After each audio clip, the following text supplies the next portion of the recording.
वो लड़कियों को गुलाब के पानी में उबालकर एक अद्भुत परफ्यूम बना डालता था। आए दिन किसी न किसी गली नुक्कड़ में एक और लाश मिलती, पूरा नग्न और बाल कटे हुए। पूरा शहर दहशत में था। उसे पकड़ने की हर मुमकिन कोशिश की गई, लेकिन वो फिर भी नहीं रुका। इस बार उसके निशाने पर थी एक अप्सरा, पेरिस के सबसे अमीर खानदान की लड़की। उसके पास पहुंचना उतना ही मुश्किल था जितना किसी अनसुलझी पहेली का हल ढूंढना, लेकिन उसी चक्कर में वो पकड़ा गया। पूरे नगरवासियों के सामने उसे 2 दिन बाद सूली पर चढ़ाने की सजा सुनाई गई। आदेश था, जब तक उसकी जान न निकल जाए उसे सूली पर लटकाया जाएगा।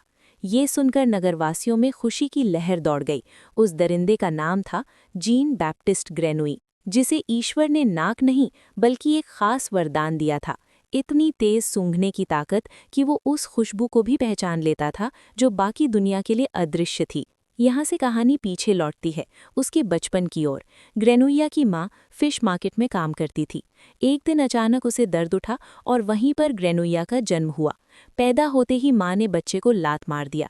इससे पहले भी वो अपने 4 नवजात बच्चों को मार चुकी थी।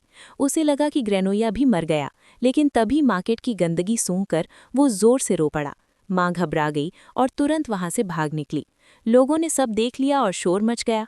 वो पकड़ी गई और उसी वक्त उसे फांसी पर चढ़ा दिया गया। ग्रेनुई को कानूनन एक अनाथालय में भेज दिया गया। उस जगह की कर्ता धर्ता थी मैडम गायलार्ड, अधेड़ उम्र की एक औरत जिसके पास अब और बच्चों के लिए जगह नहीं थी, लेकिन सरकार के खिलाफ भी नहीं जा सकती थी। किसी तरह उसने कुछ लड़कों के बिस्तर पर ग्रेनुई को एडजस्ट करवा दिया। देखते ही देखते 5 साल गुजर गए, लेकिन 5 साल का होने के बावजूद ग्रेनुई एक शब्द तक नहीं बोल पाता था। ऊपर से उसकी हरकतें भी अजीब थीं। वो किसी भी चीज़ को ऐसे सूंघता मानो वो कोई मिठाई हो। वक्त के साथ उसकी ये क्षमता और बढ़ती गई। अब वो आंखें बंद करके भी दूर दूर तक की चीज़ों की गंध पहचान लेता। सालों में उसने बोलना भी सीख लिया।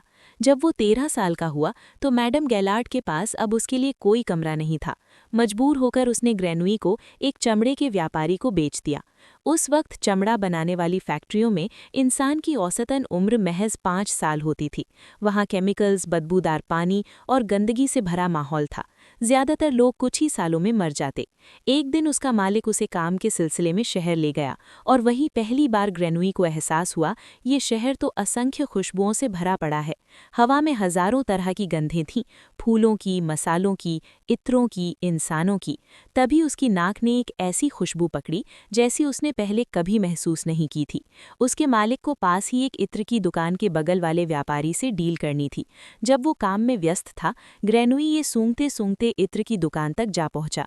वहां देखा लोग तरह तरह के इत्र खरीद रहे हैं। उसी वक्त दुकानदार ने एक मोहतरमा को नया इत्र सूंघाया। उसकी खुशबू से वो मंत्रमुग्ध हो गई और बोली, जनाब, आप तो वाकई में एक शानदार कलाकार हैं। तभी ग्रेनुई को उस इत्र से भी कहीं ज्यादा मोहक खुशबू आई, एक जवान लड़की की। वो फल बेच रही थी। उसकी खुशबू ने उसे पागल कर दिया। वो उसकी बहुत करीब जा पहुंचा। लड़की ने चौंक कर पूछा, आप फल खरीदना चाहते हैं? लेकिन ग्रेनुई ये चुप रहा, बस उसे एक टक घूरता रहा। लड़की ने उसे फल देने के लिए हाथ बढ़ाया, लेकिन उसने फल लेने के बजाय उसके हाथों को पकड़ लिया और सूंघने लगा। लड़की डर कर हाथ छुड़ाई और भाग निकली। ग्रेनुई उसके पीछे गया और उसकी खुशबू का पीछा करते हुए आखिरकार उसके घर तक पहुंच गया। वो दबे पांव अंदर दाखिल हुआ। लड़की अकेली थी। उसने मुड़कर देखा तो घबरा गई और जोर से चीख पड़ी। ग्रेनुई ने उसका मुंह दबा लिया। तभी पास से एक कपल गुजरा। जब तक वो चले नहीं गए, ग्रेनुई ने लड़की का मुंह दबाए रखा। नतीजतन सांस रुक जाने से लड़की की मौत हो गई। ग्रेनुई को बड़ा अफसोस हुआ, क्योंकि वो लड़की को मारना नहीं चाहता था, लेकिन मरने के बाद भी उसकी त्वचा से वो दुर्लभ खुशबू उठ रही थी। उसने उसे नग्न किया और शरीर के हर हिस्से की खुशबू को जी भरकर महसूस किया।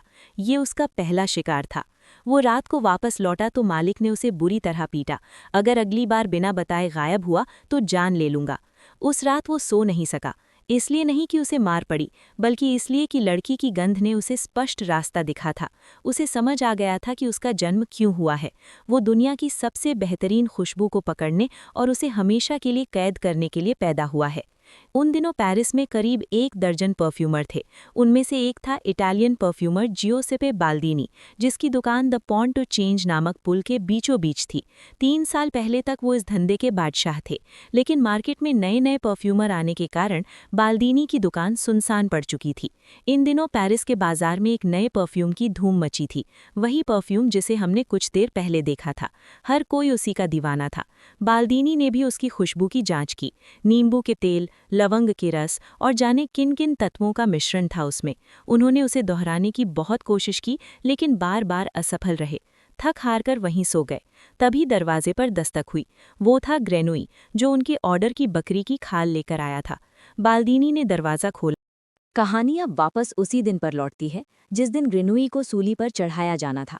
शहर में माहौल किसी उत्सव जैसा था।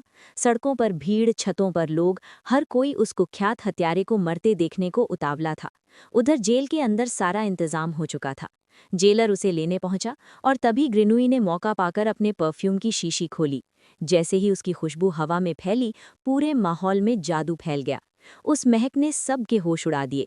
जेलर, सैनिक, हर कोई ठिठक गया। जब ग्रेनुई को सजा के मंच तक ले जाया गया तो जल्लाद उसके सामने घुटने टेक दिया। बात यहीं खत्म नहीं हुई। ग्रेनुई ने परफ्यूम की गंध जैसे ही हवा में लहराया, जनता पागल हो गई। वहां का दृश्य किसी स्वर्ग से कम नहीं था। कोई उसे फरिश्ता कह रहा था, कोई एंजल ऑफ लव, यहाँ तक कि चर्च का पादरी भी खुद को रोक ना सका।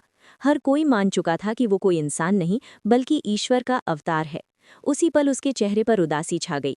उसे एहसास हुआ कि ये सब करने के बाद भी उसके अंदर प्यार का एहसास तक नहीं जगा। उसे याद आई वो पहली लड़की जिसे देख उसे पहली बार प्यार की अनुभूति हुई थी। वो रो पड़ा कि अगर वो गलती से उसे नहीं मारता तो शायद आज वो उसके साथ होती। तभी लौरा के पिता तलवार लेकर भीड़ चीरते हुए उसकी ओर दौड़े। तू सबको धोखा दे सकता है मगर मुझे नहीं। ग्रेनुई ये आत्मसमर्पण कर दिया कि मुझे खत्म कर दो, मैं किसी के प्यार के लायक नहीं। लेकिन जैसे ही वो उसके करीब पहुंचे वो खुशबू उनके भीतर उतर गई। उनकी आंखें नरम हो गईं, तलवार नीचे गिर गई और अगले ही पल बोल पड़े, बेटा, तू तो मेरा बेटा है। ग्रेनुई ये शांत खड़ा रहा, जैसे उसे पता हो कि वो जीत कर भी सब हार चुका है। कुछ घंटे बाद जब उस जादुई परफ्यूम का असर खत्म हुआ तो लोग एक दूसरे को आपत्तिजनक हालत में देखकर दंग रह गए। किसी को कुछ याद नहीं था, बस शर्म और सन्नाटा पूरे शहर पर छा गया। टाउन काउंसिल ने तुरंत इस मामले की दोबारा जांच शुरू करने का फैसला किया। इस बार शक गया ग्रेनुई के सुपरवाइजर पर। उसे पकड़ा गया और लगातार 14 घंटे की यातना दी गई। आखिरकार उसने सब कुछ कबूल कर लिया। हाँ, हत्याएं मैंने ही की। अगले ही पल उसे फांसी पर चढ़ा दिया गया और बस मामला यहीं बंद कर दिया गया। लेकिन असली हत्यारा ग्रेनुई अब तक आधा रास्ता तय कर चुका था, पेरिस की ओर। उसके पास अब भी इतना परफ्यूम था कि वो चाहता तो आधी दुनिया को अपने जादू में गुलाम बना सकता था। उसे अमीरी, शोहरत, ताकत सब मिल सकती थी, लेकिन उसके भीतर अब भी खालीपन था। वो सब कुछ पा चुका था, सिवाय उस प्यार की भावना के जिसकी तलाश में वो निकला था। वो जीत कर भी हार चुका था और अब ये हार उसे भीतर से तोड़ चुकी थी। इसलिए वो वापस लौटा अपनी जन्मभूमि पेरिस। रात के अंधेरे में वो उसी जगह पहुंचा जहां कभी उसका जन्म हुआ था, गंदगी, बदबू और सड़ांत से भरी गलियों में। उसने अपनी परफ्यूम की पूरी शीशी अपने ऊपर उड़ेल दी और फिर वही हुआ जो होना था। वहां के भिखारी, गुंडे और भूखे लोग उस पर टूट पड़े। कुछ ही पलों में उन्होंने उसे सफाचट कर दिया। तो दोस्तों, ये थी परफ्यूम 2006 की कहानी। एक ऐसे इंसान की जिसने खुशबू को अमर बना दिया पर खुद के अंदर प्यार की खुशबू को जगा नहीं सका। तो दोस्तों, कैसी लगी आपको ये कहानी? पसंद आई हो तो हमारी मेहनत के लिए एक लाइक और कमेंट ज़रूर करें और हाँ, सब्सक्राइब भी कर लेना।